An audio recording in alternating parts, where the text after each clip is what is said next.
Hello दोस्तों, कैसे हैं आप सभी लोग। आशा करती हूँ कि अच्छे होंगे, स्वस्थ होंगे, मस्त होंगे।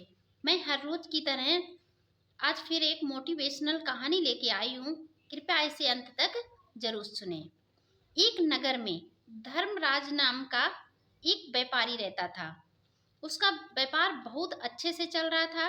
उसके एक लड़का और एक लड़की थी। बेटी का नाम रूपा था और बेटे का नाम रामू था। व्यापारी जो था उसका व्यापार काफी दिनों तक अच्छा नहीं चला और वह व्यापार धीरे धीरे कमजोर हो गया और अंत में जाकर व्यापार खत्म हो गया। अब वह बहुत ही निर्धन हो गया था। उसके कुछ घर की दूरी पर एक केंद्र था और केंद्र में हमेशा सत्संग भजन हुआ करते थे। उस धर्मराज ने भी ज्ञान ले रखा था और वह हर संडे को वहाँ सत्संग भजन सुनने के लिए जाया करता था। साथ में अपने बेटे रामू को भी ले जाता था, बेटी को भी ले जाता था। ऐसे करके जब वे बच्चे बड़े हो गए, उनके अंदर भी अच्छे गुण और संस्कार थे। पिता का व्यापार ठप हो गया था और लड़की बड़ी हो गई थी। उसकी विवाह के लिए धन की आवश्यकता पड़ रही थी, लेकिन उसके पास धन नहीं था।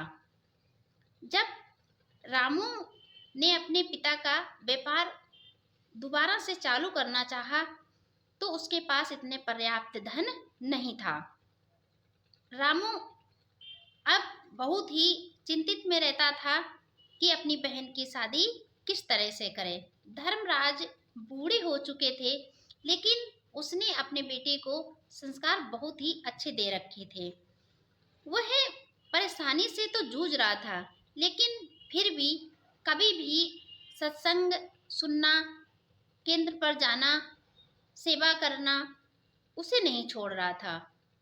चाहे जितनी उसके पास परेशानी होती थी, लेकिन फिर भी वह हर संडे सत्संग सुनने जरूर जाता था। एक दिन सत्संग खत्म हो गया, लेकिन रामू वहां काफी देर तक उदास बैठा रहा। पता नहीं उसका ध्यान कहाँ पे था। सत्संग बंद हो जाने के बाद भी वह अपने घर के लिए नहीं गया। जब वहाँ जो महान महात्मा थे, जिनके दरबार में वह सत्संग हुआ करता था, वह सत्संग किया करते थे, उन्होंने जब उस बालक को बैठा देखा तो वह उनके पास आए और रामू से परेशानी का कारण पूछा। रामू ने बताया, मेरे पिता धर्मराज हमेशा सत्संग भजन सुनते और हमेशा गुरु सेवा करते। आज उनका व्यापार धीरे धीरे करके पूरा ठप हो चुका है। हमारे आगे बहुत ही दिक्कत आती है। हमारी बहन की शादी करनी है और मेरे पास पर्याप्त मात्रा में धन नहीं है। अब मैं सोचता हूँ कि कैसे करके मेरा व्यापार चल जाए तो हमारी दिक्कत कम हो जाए, हमारे जो परेशानी है यह कम हो जाए। उन महात्मा ने उन्हें समझाया रामू को और उन्हें कुछ पत्थर दिए, कीमती पत्थर थे, कि लो इन्हें तुम बाजार में ले जाओ और इन्हें बेचना नहीं, सिर्फ इनकी कीमत पता करके आना कि ये कितने के हैं। रामू वहां से गया, घर गया, घर से वह सीधा बाजार चला गया। बाजार में सबसे पहले वह कीमती पत्थर एक दुकानदार को दिखाए। दुकानदार ने पत्थर देखते ही कहा, ये पत्थर अच्छे हैं, सुंदर हैं, देखने में चमकीले लग रहे हैं, इनके हम आपको एक बोरी चावल दे सकता हूँ। वह रामू वह अपने पत्थर ले लेता है और उसकी बात सुनकर चला आता है उस दुकान से। अब वह एक बहुत बड़ा जोहरी था, जो सुनार था, उसके पास में वह ले जाता है और उसके पत्थर दिखाता है। तो वह पत्थर देखता है और खुश होता है कि ये तो बहुत ही कीमती पत्थर हैं, इनका तो मोल हम चुका भी नहीं सकते हैं। मेरी पूरी दुकान बिक जाएगी, लेकिन फिर भी हम इन पत्थरों की कीमत नहीं दे पाएंगे। आपको क्या जरूरत पड़ गई जो तुम इनको बेचने आए हो, ये तो अनमोल हैं। अब वह रामू वहां से अपने पत्थर लेके और उस ज्वेलरी की बात सुनकर वापस चला जाता है। उसी केंद्र पे जाता है जहां महात्मा सत्संग किया करते थे। उनसे मिलता है और उन्हें बताता है कि महात्मन, ये तो पत्थर अनमोल हैं, इसका कोई मोल नहीं है।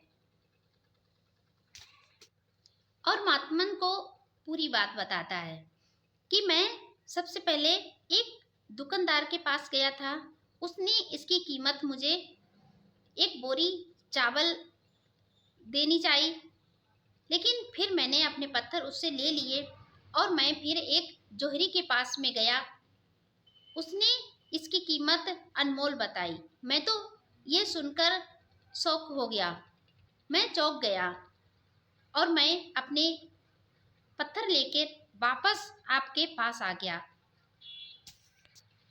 उन महात्मा ने वह पत्थर ले लिए और रामू से कहता है कि रामू, इन पत्थरों से तुमने क्या सीखा, क्या समझा? जब ये पत्थर मैंने तुम्हें दिए थे तो तुमने इसे क्या आका था, क्या समझा था?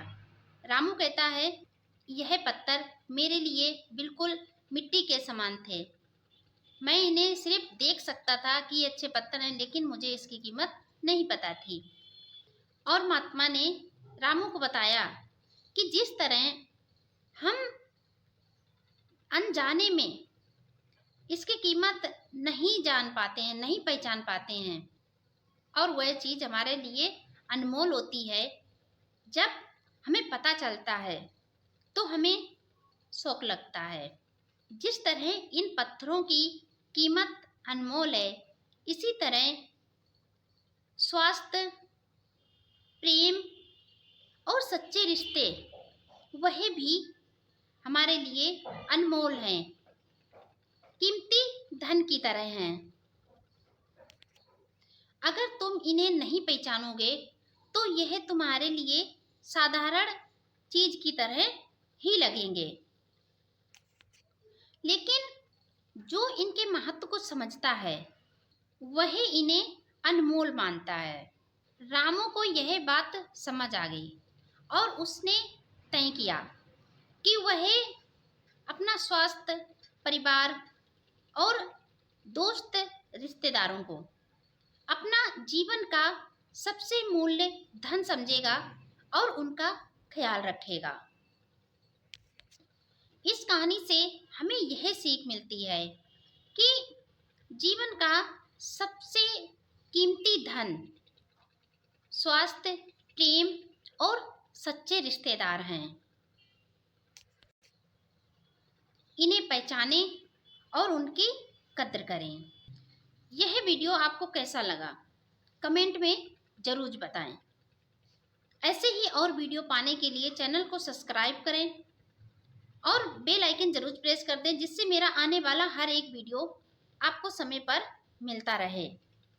कहानी अंत तक सुनने के लिए आपका बहुत बहुत धन्यवाद।